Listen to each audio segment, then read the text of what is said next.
Hello दोस्तों, आज मैं कक्षा 10 math UP board exam 2026 very important formula. यहाँ से एक प्रश्न आने की 100% संभावना होती है। फार्मूला पहला है कि अगर दो रेखाओं में अनुपात A/A1/A2 B1/B2 का मान अगर बराबर नहीं है तो दोनों रेखाएं एक दूसरे को प्रतिच्छेद करती हैं और केवल एक हल होगा। दोस्तों, दूसरा फार्मूला है कि अगर दो रेखाओं में अनुपात A1/A2 बराबर B1/B2 बराबर C1/C2 है तो दोनों रेखाएं समपाती होती हैं और अपरिमित रूप से अनेक हल होते हैं।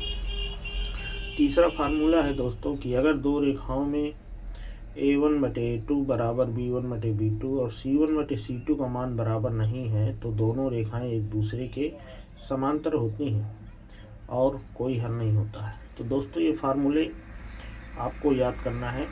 याद करने के बाद सवाल इस तरह से पूछा जाता है कि 5x यानी दो रेखाएं दी रहती हैं। अब ज्ञात कीजिए कि दोनों रेखाएं एक बिंदु पर प्रतिच्छेद करती हैं या समांतर हैं अथवा समपाती हैं। चेक करेंगे कैसे चेक होगा।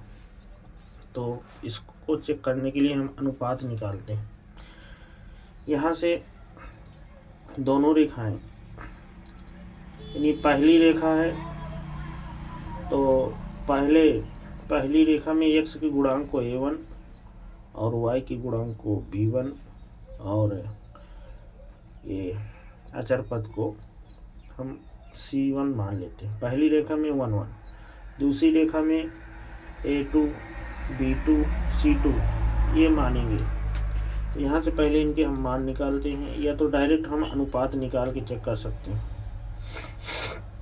कैसे?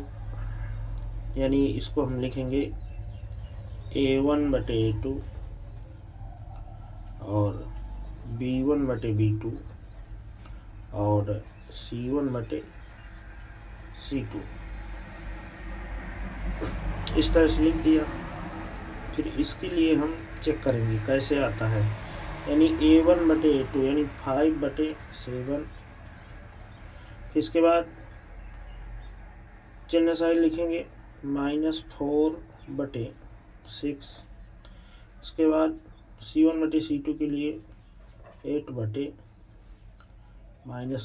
अब इनमें हम चेक करेंगे कि बराबर आ रहा है कि नहीं आ रहा है। अगर हम यहाँ बराबर लगाते हैं तो क्या ये मान इसके बराबर है? नहीं है।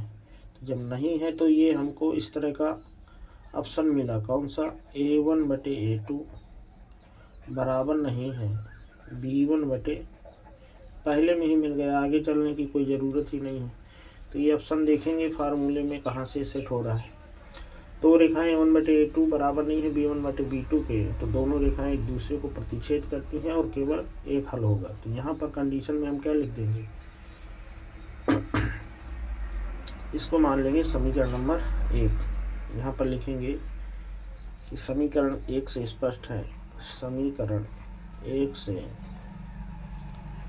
स्पष्ट है कि दोनों रेखाएं एक दूसरे को प्रतिच्छेद करती हैं। दोनों रेखाएं एक दूसरे को प्रतिच्छेद करती हैं और केवल एक हल होगा। ऐसी कंडीशन के लिए, ऐसी कंडीशन में फार्मूले लिखे हैं। फार्मूला सेट हो रहा है। अगर ऐसे तीनों बराबर आते तो ये वाला फार्मूला सेट होता। अगर लास्ट वाला बराबर ना आता तो तीसरे नंबर का फार्मूला सेट होता। इसलिए अगर लास्ट वाला बराबर नहीं होता C1/C2 तो उसको हम लिख देते कि दोनों रेखाएं एक दूसरे के समांतर होंगी और कोई हल नहीं होगा। दोस्तों, ये फार्मूले बहुत इंपॉर्टेंट है, इसलिए इनको बोर्ड परीक्षा में याद करके जाना है और यहाँ से क्वेश्चन आएगा। दोस्तों, हमारा वीडियो अच्छा लगा हो तो लाइक, सब्सक्राइब और कमेंट ज़रूर करें। धन्यवाद।